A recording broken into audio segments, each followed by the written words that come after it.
Halo pemirsa, salam jumpa. Sinpo Dunia kembali hadir dengan sejumlah informasi peristiwa menarik dan unik dari berbagai penjuru dunia. Bersama saya Priska Priscilla, simak informasinya untuk Anda.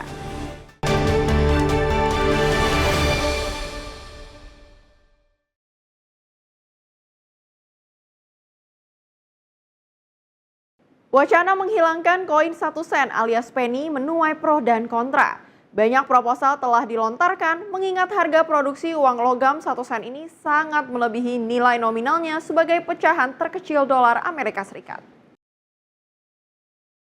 Lewat akunnya di media sosial Truth Social, Presiden Donald Trump mengatakan telah memerintahkan Departemen Keuangan Amerika Serikat untuk mengakhiri pembuatan uang kepingan 1 sen yang dikenal di Amerika sebagai penny. Alasannya untuk efisiensi anggaran.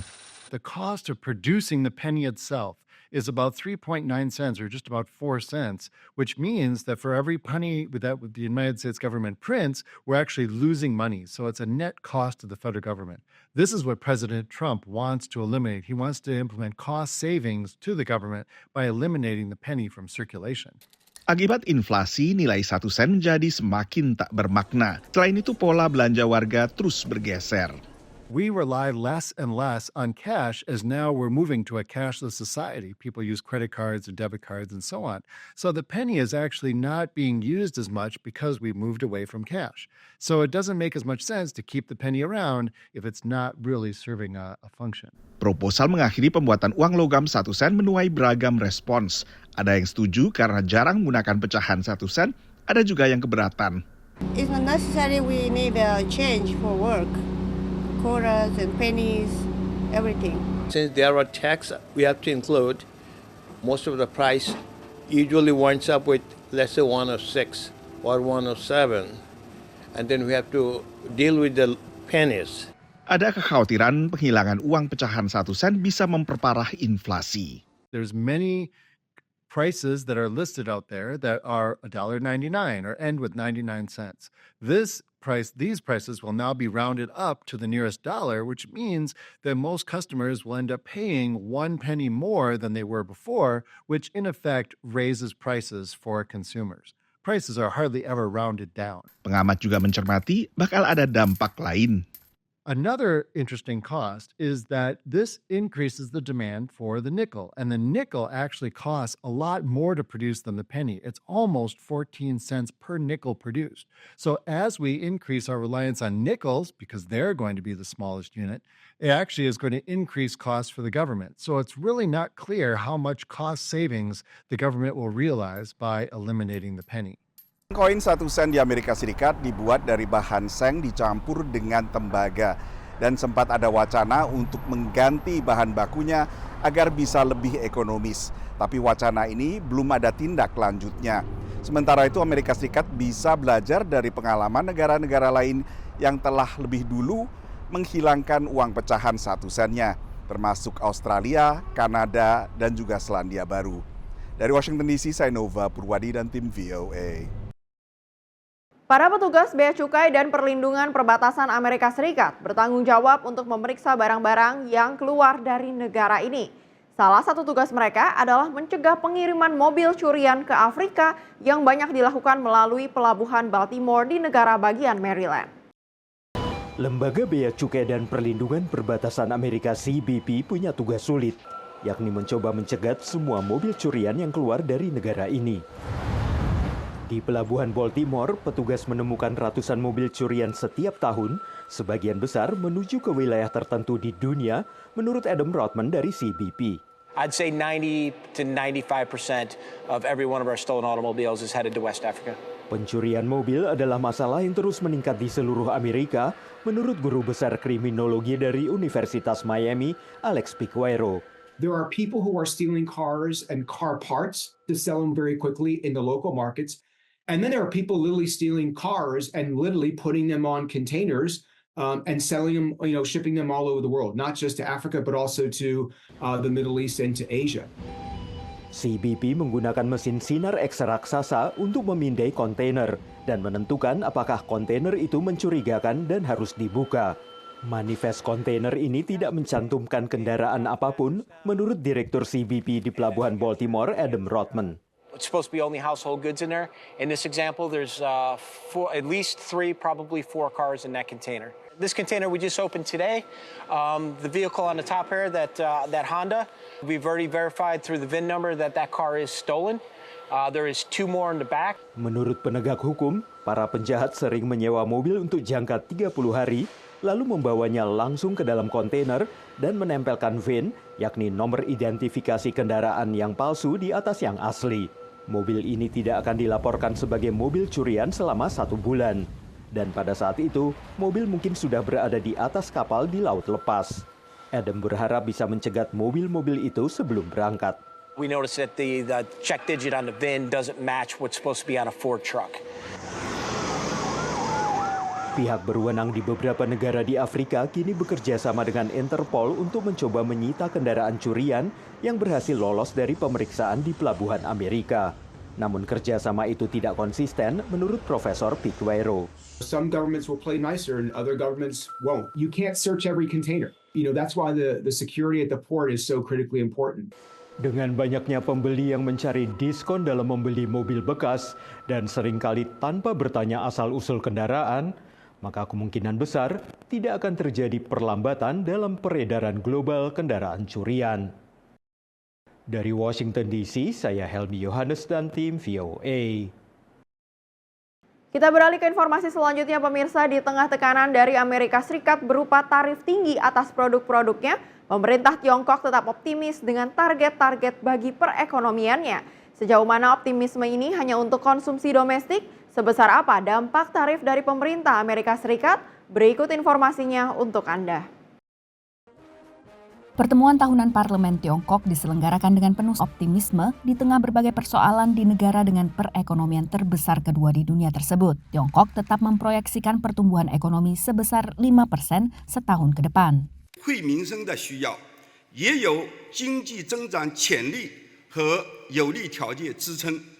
Pertemuan kali ini dibayangi tarif baru dari pemerintah Amerika Serikat di bawah Donald Trump.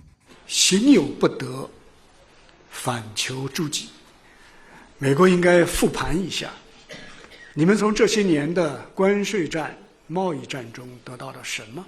Dalam pidato kenegaraannya di depan Kongres Amerika, Trump menegaskan kembali perlunya memberlakukan tarif kepada negara yang dituduh melakukan praktik dagang tak adil terhadap AS. Other countries have used tariffs against us for decades, and now it's our turn to start using them against those other countries. Seperti saat masa jabatan pertamanya dulu, sasaran tarif terbesar dari pemerintah Trump adalah Tiongkok. Sejak menjabat, Trump telah 2 kali menetapkan tarif ke Tiongkok. Tarif pertama sebesar 10% aktif pada 4 Februari lalu, kemudian tambahan 10% pada 4 Maret. Pada kampanye Pilpres 2024, Trump sebut ia akan terapkan tarif 60% ke Tiongkok. Tiongkok akhirnya merealisasi ancaman tarif balasan diawali dengan tarif atas produk pertanian AS. Tapi menurut analis, tarif balasan ini relatif lunak. Whereas Trump's tariffs were across the board, the People's Republic of China's were much more selective and directed at specific industries and activities, specific products. Guna bertahan melawan tarif, Tiongkok mencoba mendongkrak konsumsi domestik, tapi upaya ini menghadapi beberapa kendala. There is still overproduction in China, so exports are still needed by a lot of companies. So it's going to, I think the tariffs imposed by the Trump administration is going to have an impact. Pada saat yang sama, pemerintah di Beijing tampak berhati-hati menghadapi Washington yang kini tak mudah diprediksi langkahnya. This is something that the Chinese authorities even up to now has difficulties in managing because they are much more used to stable, well-known sort of entities and operating procedures so that they can plan in advance. Analis mencermati, tarif hanyalah salah satu dari persoalan yang merundung perekonomian Tiongkok. Karena tanpa itu pun, negara ini dilanda krisis properti berkepanjangan, juga dengan kelebihan pasokan rumah di tengah sepinya peminat. Dari Gedung Putih, Washington DC, Virginia Gunawan dan tim VOA. Wali Kota New York, Eric Adams, tengah menghadapi tekanan hukum dan politik yang semakin besar terkait tuduhan suap dan penyelenggaraan dana kampanye. Pemerintahan Trump memerintahkan kasus hukum atas sang wali kota dibatalkan sepenuhnya. Kasus suap dan pelanggaran dana kampanye wali kota New York Eric Adams yang awalnya dijadwalkan untuk pertengahan April ditunda oleh hakim federal setelah Departemen Kehakiman di bawah pemerintahan Donald Trump meminta kasus tersebut dibatalkan. Judge Dale Ho took the April trial date off calendar, but he didn't dismiss the case, at least not yet. He appointed a special counsel, Paul Clement, to argue against the Department of Justice's position on dismissing the case. Rahmani mengatakan bahwa langkah hukum ini jarang digunakan dalam kasus pengadilan federal, sehingga keputusan hakim dianggap tidak biasa. It's not unprecedented, but it's not common. When the opposing parties want a case dismissed, it's almost always dismissed. The issue of what was the reason for the dismissal and is it appropriate? That's the issue that is going to be relitigated now that Clement is involved. Beberapa pakar menilai bahwa pembatalan tidak semestinya terhadap tuduhan terhadap Eric Adams ini adalah bagian dari kesepakatan agar Eric Adams bekerja sama dengan pemerintahan Donald Trump terkait dengan upaya deportasi imigran tanpa dokumen di kota New York. New York City sendiri merupakan kota suaka bagi para imigran tanpa dokumen yang menjadi target deportasi sejak bulan Januari lalu. Trump's proposal coming from the Washington office was dismissing the charges without prejudice against Mayor Adams in order, frankly, to keep him dangling so that they could keep control of him as it relates to the president's agenda, especially around immigration. So this was an intentional way for Trump to continue controlling the mayor of the city of New York. Pendukung sang wali kota bersikeras bahwa dia tidak melakukan kesalahan. There is not one iota of evidence that he have done something wrong with Trump. President Trump said so. The czar from the immigration said so. So these are opponents who never voted for him, who don't want him in office. Presiden Donald Trump juga membela Eric Adams. It looked to me to be very political. Sementara itu, Gubernur New York Kathy Hochul telah menolak opsi untuk mencopot Adams dari jabatannya dan memilih untuk menerapkan pengawasan negara bagian terhadap pemerintah kota. I have determined that I will not commence removal proceedings at this time. My strong belief is that the will of the voters and the supremacy and sanctity of democratic elections preclude me from any other action. I cannot deny the people of this great city the power to make this decision for themselves. Dengan penundaan hukum, pengawasan negara bagian, dan meningkatnya sorotan publik, masa depan politik Eric Adams tetap tidak pasti. Dari New York, Randy Wicaksana dan tim VOA. Terima kasih Anda masih bersama kami di Simpo Dunia. Kita lanjutkan ke berita selanjutnya pemirsa. Sejumlah orang yang kehilangan kemampuan untuk berbicara ternyata masih dapat menggerakkan otot pita suara mereka. Karena itu, para ilmuwan di California melakukan penelitian untuk mengubah gerakan otot menjadi ucapan yang dapat didengar. Para insinyur di Universitas California di Los Angeles ini sedang mengembangkan perangkat untuk menangkap sinyal listrik yang dihasilkan oleh getaran otot pita suara. Peneliti Siwan Che menggunakan kecerdasan buatan untuk mengubah sinyal-sinyal itu menjadi ucapan. That electric signal will be fed into the actuation or the loudspeaker part, and then the loudspeaker part will give out the sound, so that the whole process from sensing to processing and then to actuation realizes the ultimate goal that we're trying to do, like help you speak without using your vocal fold. Membran magnetomekanis yang mengubah getaran otot pita suara menjadi sinyal listrik ini bentuknya lembut dan dapat direnggangkan sehingga bisa dipakai dengan nyaman. Mereka memadukan nanopartikel magnetik dengan polimer lembut dan membentuknya memakai teknologi pemotongan kertas tradisional Jepang, menurut peneliti Jing Shu. We made the MC layer with kirigami pattern, which make it even soft. Para peneliti melatih kecerdasan buatan untuk mengenali getaran otot pita suara orang yang berbeda. Jun Chen memimpin proyek ini di Fakultas Teknik Samuel di UCLA. your muscle vibration could be totally different, right? So we have to train the device before it's really used. And then we will analyze those electric signals first, and to build up a personalized this kind of vocabulary database. Membran suara ini dirancang untuk membantu warga dengan berbagai gangguan bicara dan patologi. Menurut Chen, ia berencana menguji perangkat ini saat memberikan kuliah yang bisa berlangsung hingga 3 jam dan terkadang membuat suaranya tegang. Dari Arlington, Virginia, saya Helby Yohanes dan tim VOA. Kita beralih ke Nigeria, pemirsa. Negara-negara Afrika Barat, khususnya Ghana dan Nigeria, mengalami peningkatan pusat kejahatan cyber, yakni tempat anak-anak muda dilatih untuk melakukan penipuan secara daring. Nigeria kehilangan sekitar 500 juta dolar setiap tahunnya akibat kejahatan cyber dan telah meluncurkan strategi baru untuk memeranginya. Anak-anak muda ini merokok sebelum bekerja. Pekerjaan mereka adalah menipu korban di internet yang tidak merasa curiga. Menurut pemuda yang kita sebut saja Wezi dan rekan-rekannya, mereka bekerja di kerajaan hiruk-pikuk, tempat orang-orang dilatih melakukan kejahatan dunia maya. Mereka berbicara kepada VOA dengan syarat tidak disebutkan nama aslinya. Menurut Wezi, hari ini mereka sedang istirahat. Mereka mencari calon korban lewat obrolan daring. Like going to Instagram, liking posts and comments. I can go to USA Today now, do their post today. I will start war. I will beat traffic on the comments. They won't even think I'm a scam. From there, people will add me. Banyak yang menerima umpan itu kemudian tertipu. He's worshiping me like this. And why are you doing this? Can you tell me? I'm a graphic designer. I do work. I do office work, Microsoft Word, Excel, PowerPoint. Some people will give you work. They will not pay. They will, like I have work here, they will tell me like 3,000. I like this country. Itu kurang dari $2 per pekerjaan untuk pekerjaan legal. Menurut Wisi, di sini ia melakukan ribuan penipuan daring yang sebagian besar menyasar warga Amerika. Para pejabat mengatakan penipu dari Afrika Barat sudah terkenal secara global.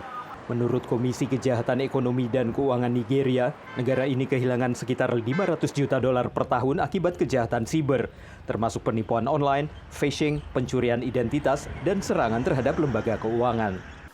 Pihak berwenang mengatakan 3.400 pelaku kejahatan telah dihukum tahun lalu dan ratusan juta dolar telah dikembalikan. Untuk membantu, Nigeria meluncurkan desk respons cepat kejahatan siber 24 jam akhir Oktober lalu. It's a containment strategy. It is a preventive framework. It's an initiative to save members of the public from any damage, from any loss that cybercrime, may want to bring. Angka nasional menunjukkan Nigeria berjuang menghadapi pengangguran tinggi dan inflasi yang mencapai titik tertinggi selama 28 tahun. Sementara menurut Adeniyi, ia beralih ke penipuan online sebagai sumber pendapatan yang lebih diandalkan bagi keluarganya. I have to work hard, take care of my mom, buy whatever she wants. Seorang juru bicara Komisi Kejahatan Ekonomi dan Keuangan Nigeria mengatakan, negara ini juga berencana membuka pusat penelitian kejahatan siber untuk membantu warga Nigeria yang memiliki keterampilan teknologi mendapatkan cara yang legal untuk menghidupi diri mereka sendiri dan keluarga mereka. Dari Arlington, Virginia, saya Helmy Yohanes dan tim VOA. Kita awali informasi berikutnya, pemirsa. Di tahun 2025, virus flu burung H5N1 kembali menjadi sorotan bagi pejabat kesehatan Amerika Serikat setelah ditemukan kasus pada manusia dengan gejala serius serta penyebaran virus yang meluas ke kucing dan anjing. Sebelumnya, di sepanjang tahun 2024, flu burung merebak di beberapa wilayah Amerika Serikat dan menjakiti sapi perah bahkan manusia. Dari burung liar ke unggas ternak hingga ke sapi perah, lalu ke manusia pekerja peternakan. Penularan virus flu burung antar spesies seperti ini telah relatif lazim di Amerika Serikat. Tapi belakangan ahli medis mencermati adanya penularan flu burung ke binatang peliharaan. We do have many reports of cats particularly. There have been some reports of dogs also, but cats particularly acquiring bird flu, predominantly from raw food sources. So this goes with raw milk as well as raw meat. So I'm going to say raw proteins. Produsen makanan kucing Northwest Naturals di negara bagian Oregon akhirnya menarik produknya dari pasaran, terutama saat ketahuan bahwa produk berbahan daging kalkun ini positif virus flu burung. Pemilik kucing kini diminta lebih waspada. If we have an indoor-outdoor cat, the most likely exposure to our cat to this virus is going to be through wild animals. It's going to be through birds predominantly. The easiest thing is if you have an inside pet, keeping them inside. If you have a pet who you do want to take outside, and cats are not always happy with this, but if you train them early, you can actually put a harness on them and a lead so that you can keep a close eye on them. In other words, not letting them wander freely in the outdoors because you don't know what they're getting into. Negara bagian California yang seperti Oregon juga berada di pantai barat Amerika akhirnya menyatakan keadaan darurat flu burung. Negara bagian ini adalah salah satu pusat peternakan Amerika dan produsen susu terbesar. If you are just a person that is not going to farms, not working on a farm, not ever going to the woods, you probably have a very, very low risk of ever seeing this virus. If you are a farm worker, then definitely increased biosecurity and enhanced PPE, or so personal protective equipment. If you're hunting ducks and when you're processing them, you don't want to eat any raw meat products. Wash your hands. Bagi manusia, virus flu burung biasanya memunculkan gejala-gejala flu ringan. Meski negara bagian Louisiana akhirnya melaporkan kasus flu burung pertama terhadap manusia yang gejalanya parah. Selama 2024 kemarin, pejabat kesehatan di Amerika Serikat telah mengonfirmasi 66 kasus flu burung pada manusia. Tidak satu pun kasus ini adalah penularan antar manusia, tapi ahli medis terus memantau kemungkinan terjadinya mutasi dalam virus flu burung, termasuk untuk kasus dengan gejala parah di Louisiana. Dari Washington DC, saya Nova Purwadi dan tim VOA. Informasi tadi sekaligus menutup jumpa kita pada edisi kali ini. Tetap saksikan Sinpo Dunia hanya di Sinpo TV. Saya Priska Priscilla beserta seluruh kerabat kerja yang bertugas pamit undur diri. Terima kasih dan sampai jumpa.